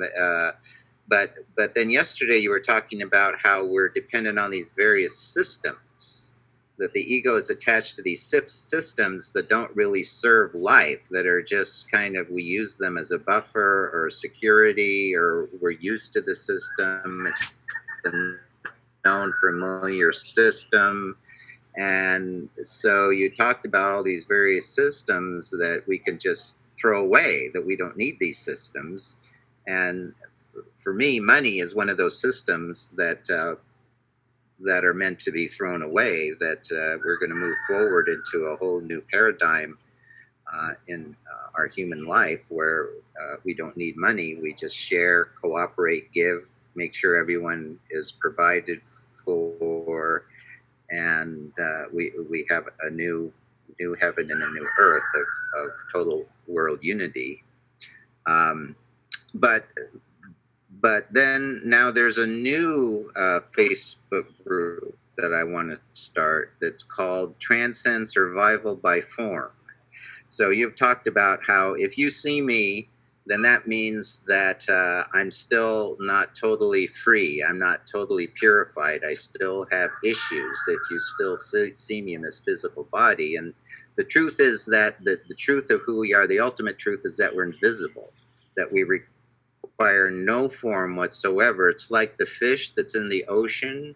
It's so involved and at one with the ocean, it never stops to think about that it's in the ocean. And that's the thing with awareness. Awareness is a space, is just a space in which all form and phenomenon exists. Awareness itself is above and beyond all form and phenomenon. It's completely invisible. It's just an invisible space in which form and phenomenon can exist. So we don't need money, we don't need food, we don't need a body, we don't need all these things. As you say, they're not even there, they don't exist, they didn't happen. Because the truth of life is that we are pure awareness, the space of awareness. It's like a cup. a cup, what makes the most important aspect of a cup is not the glass, but the space in the glass. So there's always the space is the most important element in life. So it's realizing the most important element of myself is that I am space consciousness. Eckhart Tolle has this great chapter in his book, The New Earth, the discovery of inner space, and seeing how he is above all form and phenomenon, that he is just this inner space that is embracing and allowing and encompassing all of the form and phenomenon that he is perceiving. And then because of that space, then you create a space of love in everything that you're generating, that you're perceiving. Yes, definitely. Hello? Are you getting that? Oh, yeah, totally. No, you're on. You are getting it. Oh, good. You're on. Definitely. And you know, okay. I wanted to address the thing about money too, because it seems like the way I say it and the way it's heard are two different things. Let's say the way I hear myself saying it and the way it's taken are two different things. Like what I heard when it's repeated back to me is that we're all dependent on these systems. And, you know, that doesn't really sound like something I would say, because I know we're not dependent on any system. The systems are dependent on us. They're dependent on our own mind. They're dependent on the energy that's going forth. And here's what I shared yesterday, Wisdom Dialogues in person, is that there's apparently these systems set in place, one of which is money, one of which is the legal system, you know, which is the system of health, health and disease, things like that. These systems don't have any power over us except for that which we give them. And the thing is singling out a system and saying you want to eliminate the system or part of the system or anything like that, and trying to eliminate a part of it is already making it real. Okay, it's already making it real. It's saying that it already has power, and that's why you want to eliminate it in the first place. You know, eliminate also assumes that it's there. It also assumes that it's actually there, okay? And it's like, it's not there, it's dream. It's in a dream. It's just in a dream. You're dreaming it up. It's the way you made it. So it's like, I made it like this. This is the way I made it. And so it's not like I have to try to make it different in the world. I don't have to try to make things quote unquote fair in the world by making sure all the people are fed and all those kinds of stuff, because I don't have that kind of control, let's say, over the world. Nor do I want it, because the world is only coming as a reflection.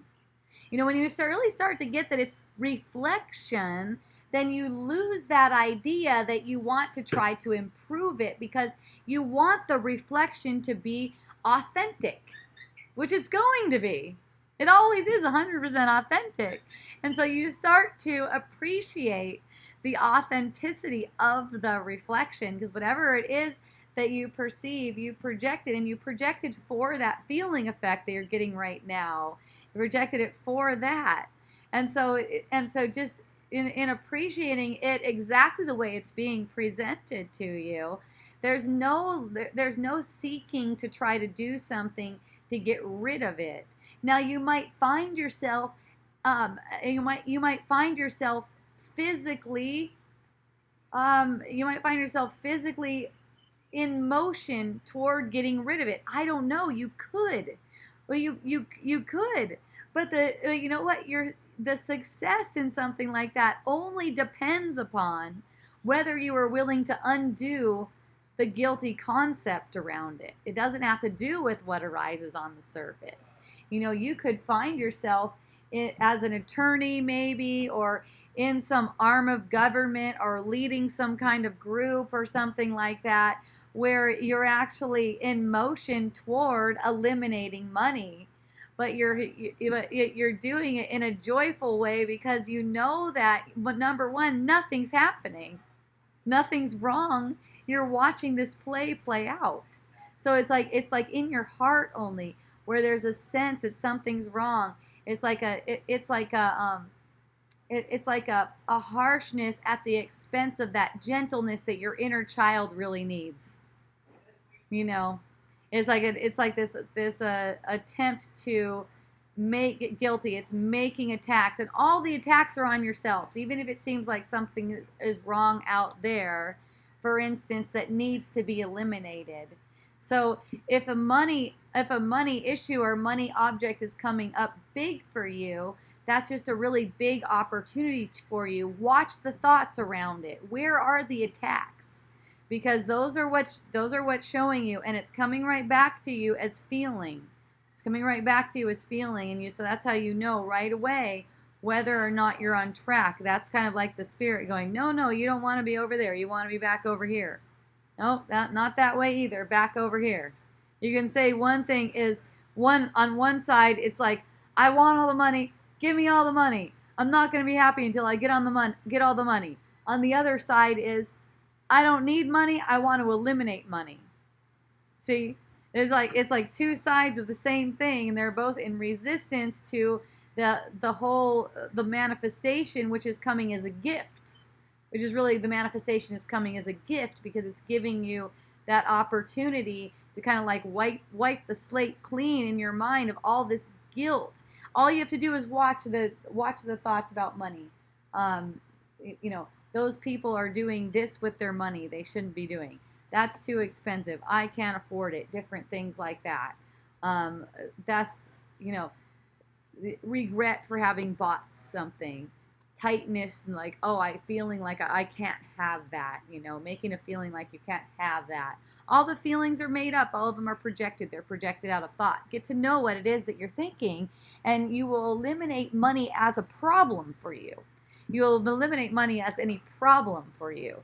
Whether or not it's still hanging around and people are handing dollars back and forth, or, the digital dollars are going up and down on the computer or whatever, it won't matter anymore because you've eliminated your problem with money. You see what I'm saying? Yeah, well, I've eliminated my problem with my money, so I'll get back to that in a second. But we just had Goda talking about how she's going to come home and her mom's going to get on her case. Get a job. She's going to have to make money, and she doesn't want to have to be pigeonholed and bound in that kind of prison house of expectation. And so it's like you mentioned before, my idea of eliminating money is a pipe dream, but I consider it an idea whose time has come. So for me, I don't have a problem with money because I have simplified my needs to where I have no bills. I don't have a bank account. I only have maybe $30 in my wallet. But where I live, I do a work trade. Everything is provided for me. I've created my life to where I'm becoming more simple, more disappearing in needs or demands or desires, to where I'm totally happy just with the simplicity of life. And then realizing that everything, the whole form and effect, anything I buy is just another form. I am invisible. I'm awareness. I don't need money. I don't need anything for money to buy. And I buy fewer things. I need lesser things. I have lesser needs, lesser desires, and I have just exactly. I work a little bit for Chitta, make a few bucks, and that's all I need for my basic survival. So I'm doing it myself. I'm eliminating the need for lots of money or hardly any. That's why on my Facebook post, it's called. What's it called?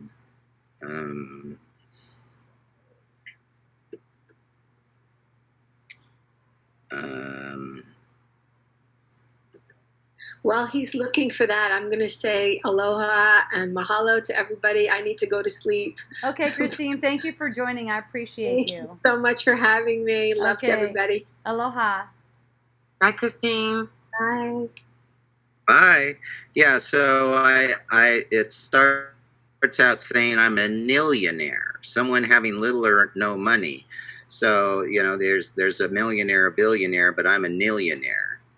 And so the idea that because my vision is for freeing the entire planet of money, the need for money, that I'm the richest man in the world, because I've seen beyond the total need for me having money or anyone in humanity having money, to where we can go forward in total wealth and sharing and cooperation and unity and one household, and have a whole new paradigm of existence for our entire human family. Okay. All right, cool. I'm glad you put it like that, because now I can see a lot more of what's going on here. It's more like, you know, it's more like this idea, like money is meaningful in a way that's really really real, and it's not meaningful in that way. That's the thing. And you know, it's not like it's a bad thing to having a vision about having no money or anything like that, and going with that vision. That's really awesome. There's no problem whatsoever with that. I'm not sure if I would have said it was a pipe dream, because I know everything is possible. I can't see myself saying something like that, but I know that what is a pipe dream is the idea that eliminating money will make you happy. It won't, and it won't make anyone happy, because that's not the thing. It's whether there's money or not is not the thing. It's the other way around. It's really the other way around. Money is a manifestation of the mind. It's a manifestation of the mind. And here's where we all need money. Here's where we all need money. We need it if we have any experience of it at all, if we have any perception of it at all. We need it for awakening the mind. That's what we need it for. We just really don't need it for things in the life. We don't need it for things in the life. It arises like that, though. It looks like that. It appears as if we need things in the life, you know. And, you know, here's one thing also that it appears that we need in the life: air to breathe. It appears that we need that too. But we don't go around saying, I don't need air, so I'm going to eliminate air. But the truth of the matter is, the very truth of the matter is, that as soon as we recognize that there's no guilt, as soon as we're in full recognition that there's no guilt, guess what? There's no air either. There's no air, and there's also no money, by the way.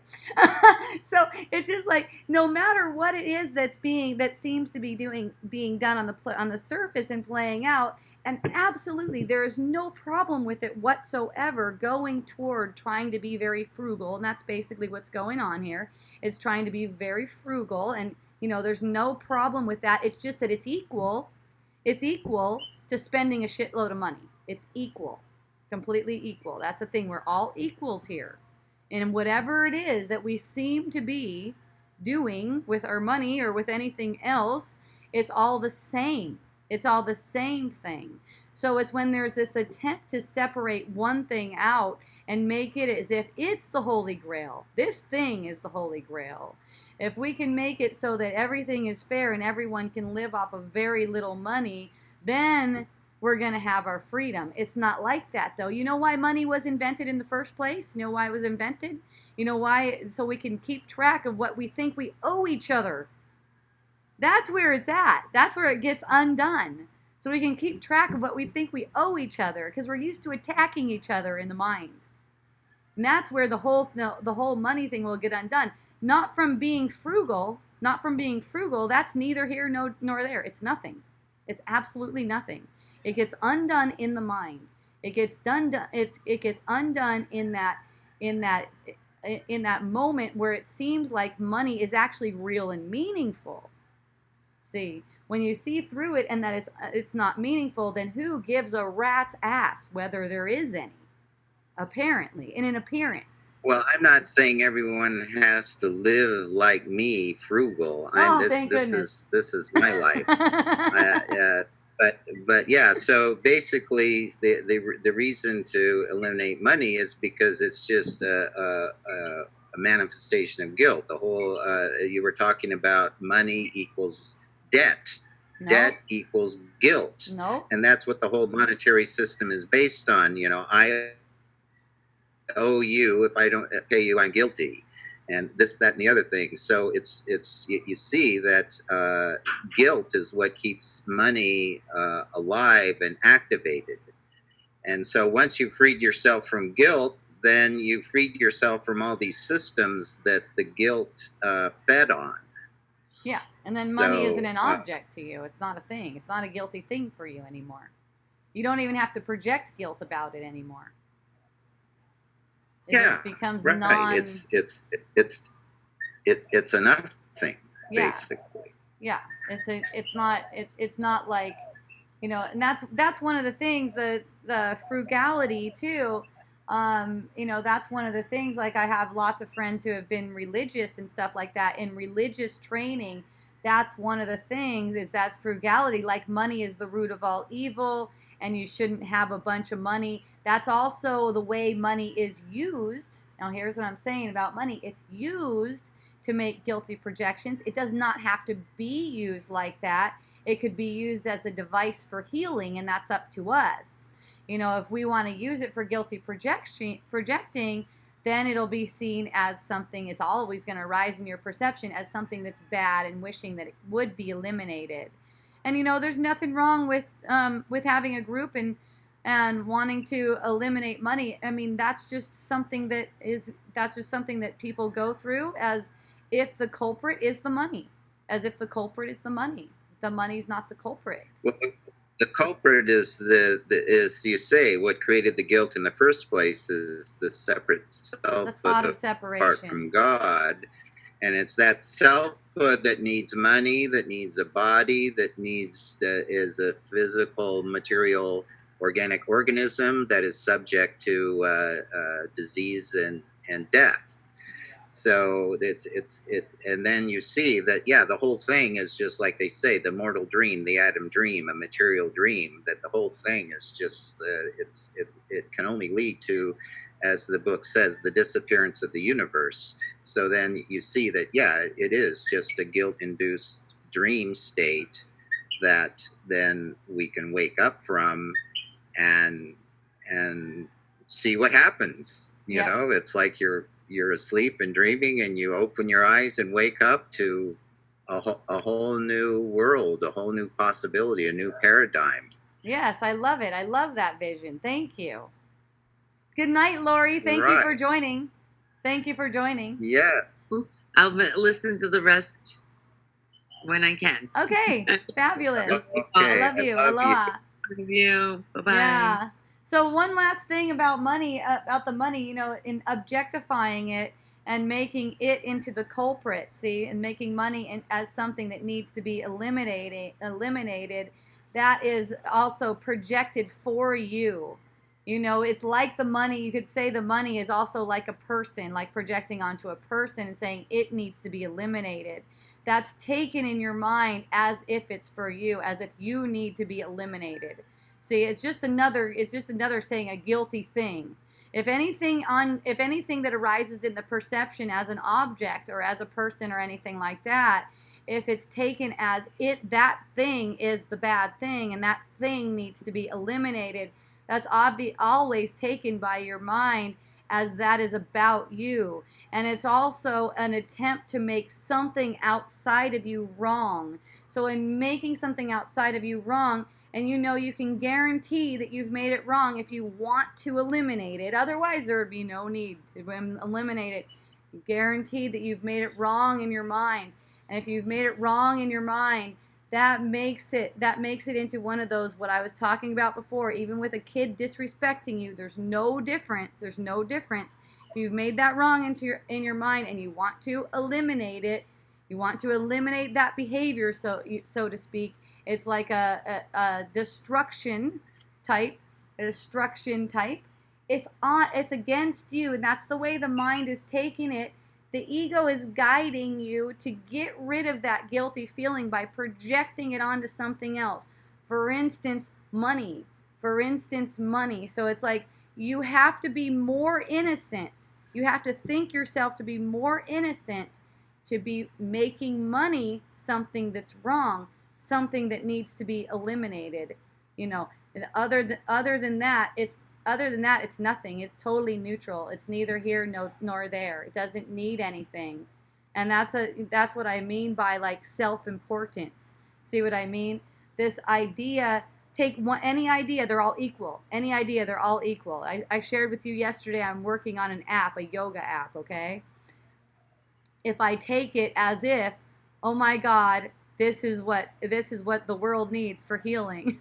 Like, this is what the world needs for healing, is this yoga app, or say wisdom dialogues or something like that. It's like as if the healing isn't already present. It's as if the healing isn't already present here. See, all these things are equal. There's no difference between going forth on a thing to eliminate money or something else. It's all the way it's taken. Is it being used for healing, or is it being used for projecting a guilty self-concept so that you can try to feel innocent just for a little bit, but really making more guilt? And that's what will ease up all of the things around money until it's really a non-issue. You know, it'll just be used, and then it'll be like, oh, all of a sudden it's like no one did it, but all of a sudden, oh, shit, we just don't need money anymore. Hooray! Thank you, Bob. Yeah, well, as you say, money can be used for love. So I was working for Chitta, I made $60, and this lady friend of mine that I met here at Chosana's, we became good friends. I hadn't seen her in a month, and we went out to a month ago. I met her at Tin Shack. Yeah. And she paid for our lunch. And Okay. so today I met her after a month at Pele's Kitchen, and I had the money to pay our bill Isn't that and fun? leave the tip. Yay. Right. So yeah, the little money that I have or whatever, even though I have very little, I because I'm the richest man in the world, I'll treat us this time. And she felt good and loved and nurtured and cared for, and we had a good time. We swam at the mermaid pond and had a lovely connection with this woman. Yeah. So yeah, with the little money that I have, I can provide beautiful experiences. But see, the thing with eliminating money, it's like the glass here. Okay. So if this glass is filled up with rocks, then there is no room for this glass to be empty, to be able to be filled with the life-giving water that I want. So the idea of eliminating money is to like remove the rocks from the well. It's like a well can't rise to the surface if it's stuffed with rocks. You want to eliminate the rocks to create a space for something new, something life-giving, something that provides the life. I sent you that quote about from the book of Revelation, that I will give you of the water of life, the spring of life, as a free gift without cost. So it's the idea of eliminating money. So I have this other group called Women and Children First to create a space for putting women and children first in this world. That you were saying yesterday, well, the patriarchy doesn't exist. Right. That all of the suppression of women and children used as sex slaves and all this kind of stuff. Of course, it's all an illusion, but it seems to me that for there to be transformation, there needs to be temporarily kind of a tipping back in the other direction of from first patriarchal domination to women and children first. As a man, that I want to see the women and children ruled by the Father in heaven. Jesus always talked about the Father. He looked to the Father, and there's a reality to that Father. And I want to see this world ruled by that Father in heaven to create heaven on earth, and for that Father consciousness to bring women and children first, to rise them. And in order for that to happen, it's something new like that to happen, there has to be the space. There has to be the elimination of something negative for then something positive to have the space to be born, to generate. Okay. So that's good. That's enough of that. That's enough of that. I've heard enough of that to know what's going on there. It's like it's obvious. It's an attempt to make it on the surface. It's an attempt to make it on the surface. There's all these thoughts running around. And you know, what I'm talking about here on Wisdom Dialogues, because this is Wisdom Dialogues. If you're just telling me this stuff, I'm just gonna listen and nod my head. But you're on Wisdom Dialogues, and you're talking about changing the dream, making changes in a dream.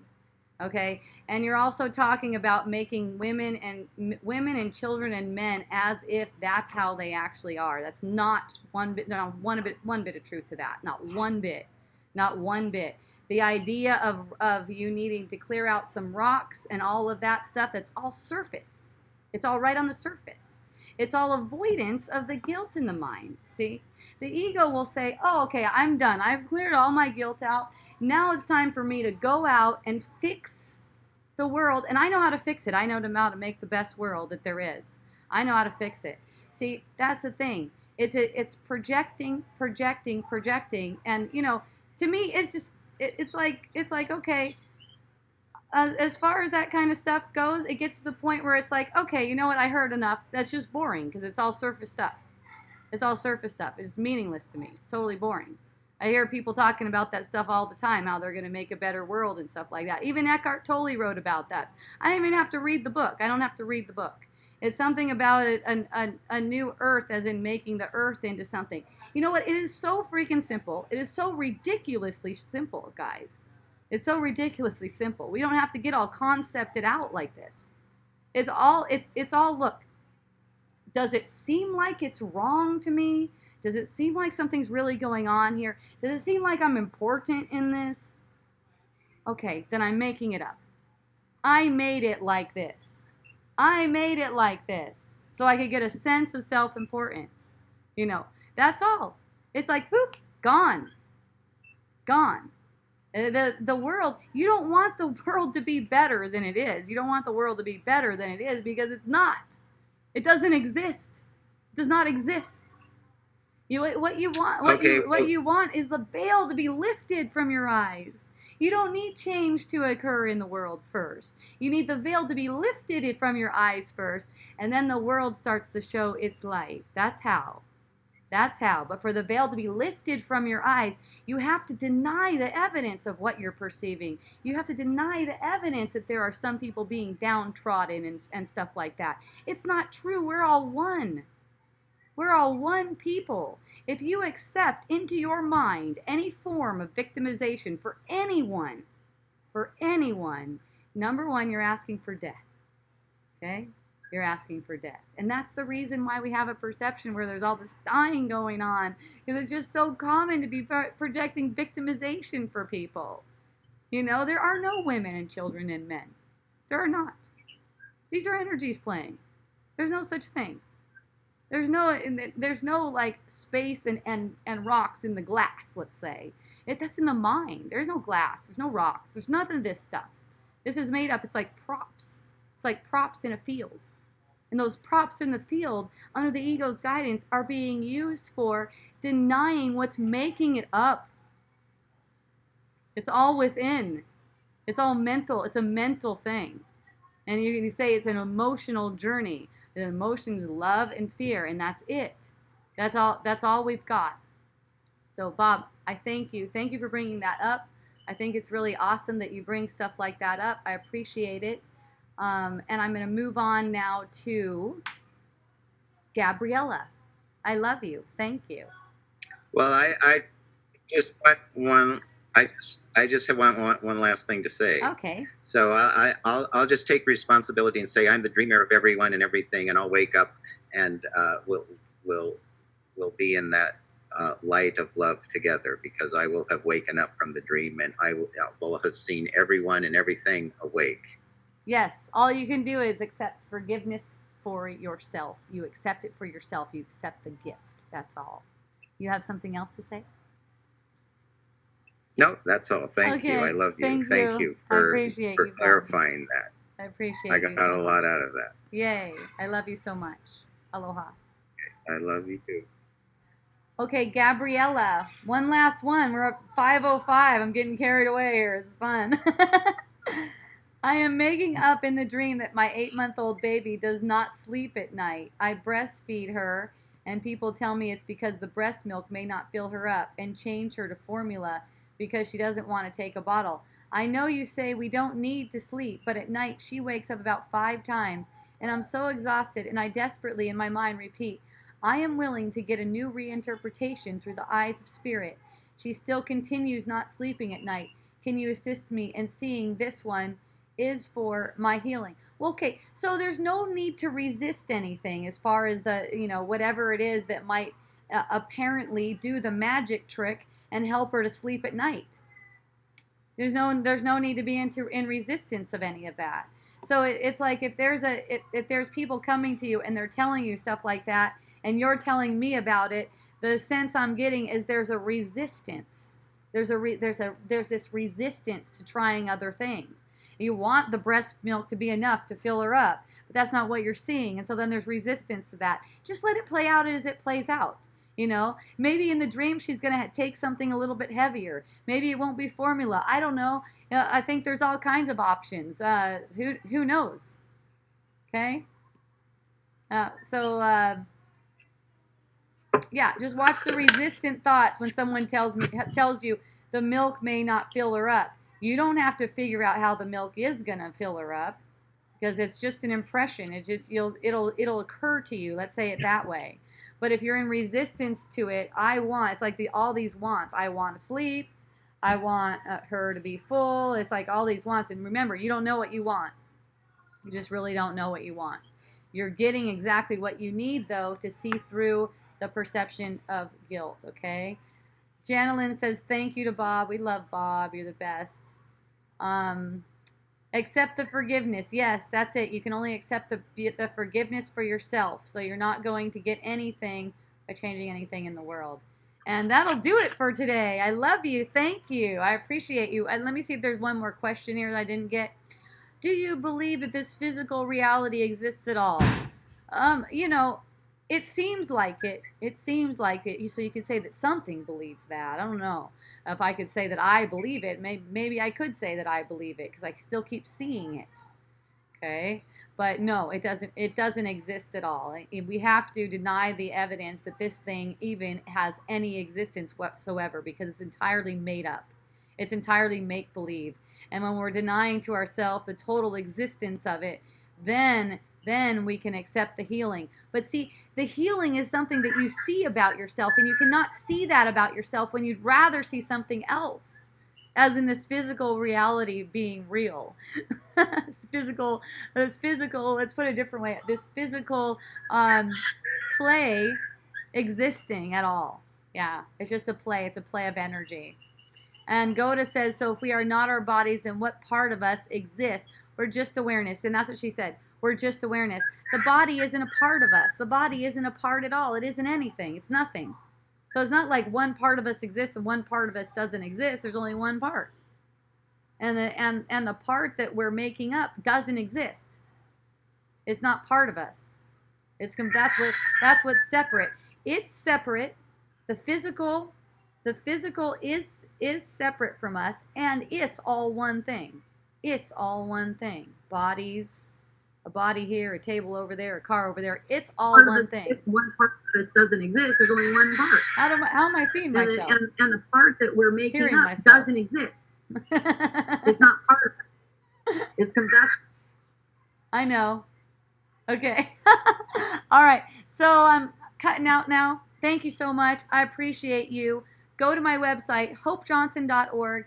You can get the first chapter of my book there. You can get the link to order my book. You can sign up for this right here, Wisdom Dialogues online, so you can join. You can donate if you like. You can read on my blog. There's all kinds of fun stuff going on over there. So check it out. Also, you can check our essential oil company. We have essential oils that we search for all over the world. We source them, and they are the best. They're the best in the world. I mean, I don't know. That's what it sure does look like and smell like. It's called miraclebotanicals.com. Okay, miraclebotanicals.com. There's a Facebook page for that. There's a Facebook page for Wisdom Dialogues online. There's one for Hope Johnson as author. You can follow me as an individual or friend me up if you'd like. Yay, I love you. Thank you so much. I appreciate you. Every Tuesday, 3 p.m. Hawaii time, here I am. Aloha, mahalo, and a hui ho.